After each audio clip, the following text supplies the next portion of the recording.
né à Poitiers. Ouais. Et quel a été votre parcours à Poitiers?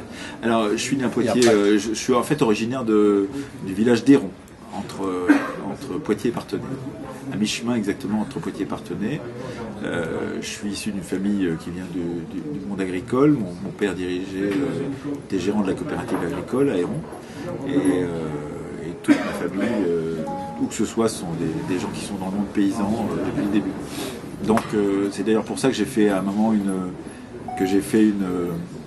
un livre sur l'histoire paysanne, l'histoire des paysans depuis 1945, que j'ai publié il y a quelques années, parce que je voulais revenir à cette question-là, à cette question des paysans dans lequel, c'est le milieu dans lequel j'ai grandi, si vous voulez. Donc, et j'ai fait mes études au CEG de Latillé, le collège de Latillé. Et puis ensuite, après le collège, je suis allé à Victor Hugo, en lettres classiques, puisque je faisais latin-grec. Et ensuite, une fois que j'ai eu mon bac, je suis rentré en Hippocagne et en Cagne à Camilleri. Et après ça, je suis rentré en fac à Poitiers. Et je me suis spécialisé en licence en médiéval pour faire ma maîtrise en histoire médiévale. Par ailleurs, en même temps qu'on faisait ça, on était avec toute une bande de jeunes étudiants de Poitiers, qui étaient pour beaucoup des historiens, mais pas simplement des historiens, parce qu'il y avait aussi des géographes, des économistes, toute une bande qui venait, pour une partie d'entre elles, la bande de mes copains de l'époque, c'était des gens qui venaient de Fontaine-Comte et de Niort. Tous ces gens-là, on a restauré un château dans le sud des Deux-Sèvres, qui était le Coudray-Salbart. Comment? Le Coudray-Salbart. C-O-U-D-R-A-Y, et puis plus loin S-A-L-B-A-R-T, qui est un château. On a commencé à restaurer parce qu'il y avait tellement de boulot qu'on n'a pas fait le quart du tiers de ce qu'on aurait pu faire, évidemment, et on a fait ça pendant plusieurs années. Donc voilà, et puis en même temps je faisais des fouilles en Corrèze, sur une abbaye médiévale, etc. Donc j'étais vraiment parti dans ces chemins-là. J'ai raté l'agrégation d'histoire, et donc à partir du moment où j'ai raté l'agrégation d'histoire, je me suis dit qu'il fallait que j'imagine quelque chose d'autre que d'être enseignant, ce qui était au départ ce que j'avais imaginé.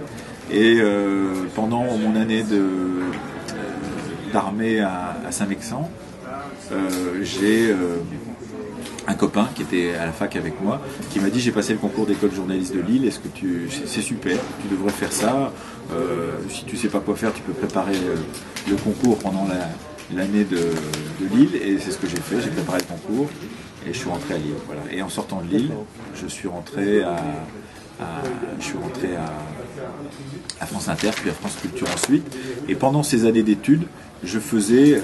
il y a un troisième truc en plus. Oui, parce que celui-là, il doit être plein parce qu'il ne veut plus rien entendre. Ouais. Ça y est, c'est bon. Et donc, pendant ces années d'études, j'ai fait aussi de la radio libre à Poitiers, sur Poitiers Forum d'abord, et puis sur une radio dont je me souviens plus le nom, qui était une radio qui avait été montée par la Nouvelle République et le Castille, autant que je me souvienne, puisqu'au-dessus du Castille, le propriétaire du Castille devait nous laisser des locaux, on avait des studios de radio, et donc je faisais de la radio à ce moment-là, c'est-à-dire on était vraiment en 82, 83, 81, 82, 83, c'est-à-dire vraiment après la libéralisation de la bande FM, et j'ai fait ça vraiment mais pour m'amuser avec justement une partie de mes copains de l'époque, et c'est plus tard que je suis revenu à la radio, c'est-à-dire que quand j'ai fait l'école de journalisme, j'ai vraiment découvert la radio comme média, et c'est comme ça que je me suis spécialisé en radio.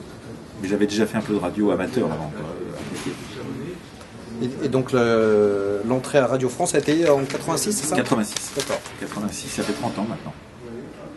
Ça va faire 30 ans. Quasi directement. Tout de suite. Ouais, sortie d'école, France Inter d'abord et France Culture ensuite.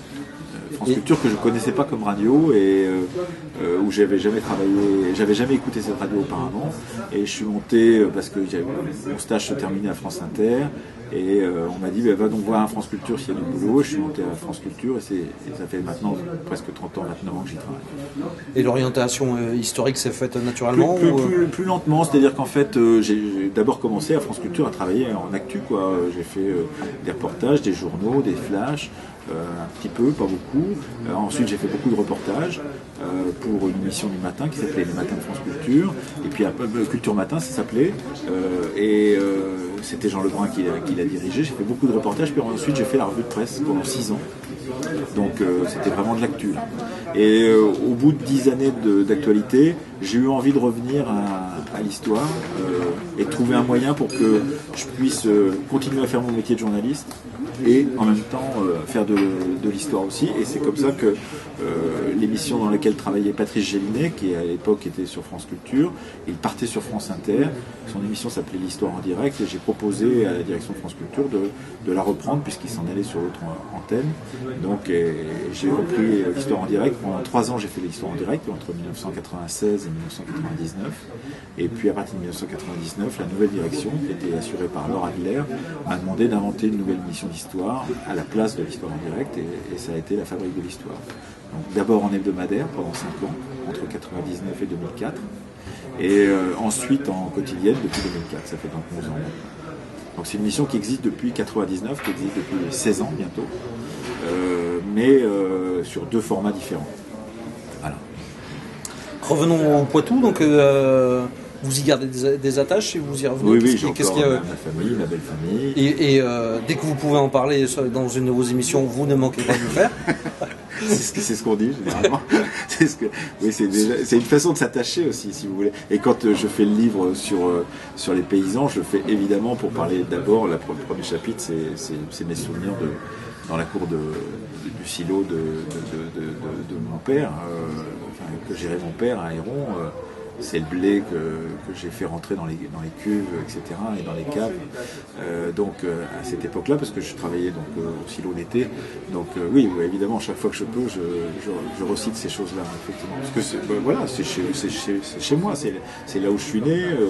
Toute ma famille est de là-bas, donc c'est normal que j'en parle. Voilà. Et avec beaucoup de gourmandise et beaucoup de plaisir. C'est vraiment.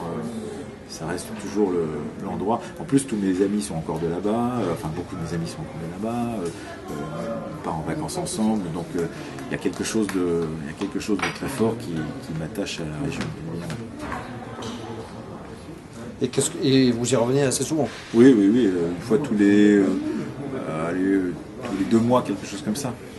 Après, les obligations parisiennes et puis surtout le reportage me conduisent ailleurs, mais oui, tous les mois et demi, tous les 2 mois, oui, c'est ça.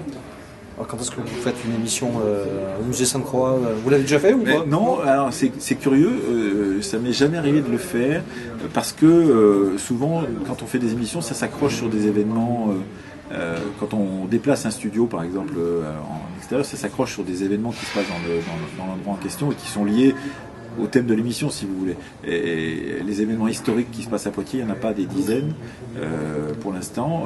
Pourtant, il y a de nombreuses batailles. Oui, c'est ça. Oui. Mais non, mais par exemple, quand on part à Blois, on part à Pessac, comme je vous l'ai dit, ou dans d'autres endroits, mais parce qu'il y a des manifestations sur lesquelles on peut s'accrocher. Mais c'est vrai que j'en ai pas fait. Je me souviens quand même que c'était avant que je fasse des émissions d'histoire. La première émission que j'ai animée, c'était sur le marché de Parthenay. Pour France Culture. C'était en 88, 89, je sais pas. Et c'était sur le marché de Parthenay. Voilà. Mais c'était la première que j'ai faite à l'époque.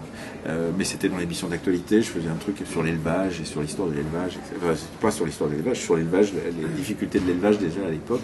Et j'avais fait ça sur le marché de Parthenay. Mais c'est vrai qu'à Poitiers, j'en ai pas fait. Ça un regret ou ça? Non, mais ça viendra, évidemment. Il faut toujours trouver une occasion. Il faut qu'il y ait quelque chose, une manifestation, quelque chose qui se passe pour qu'on puisse se déplacer.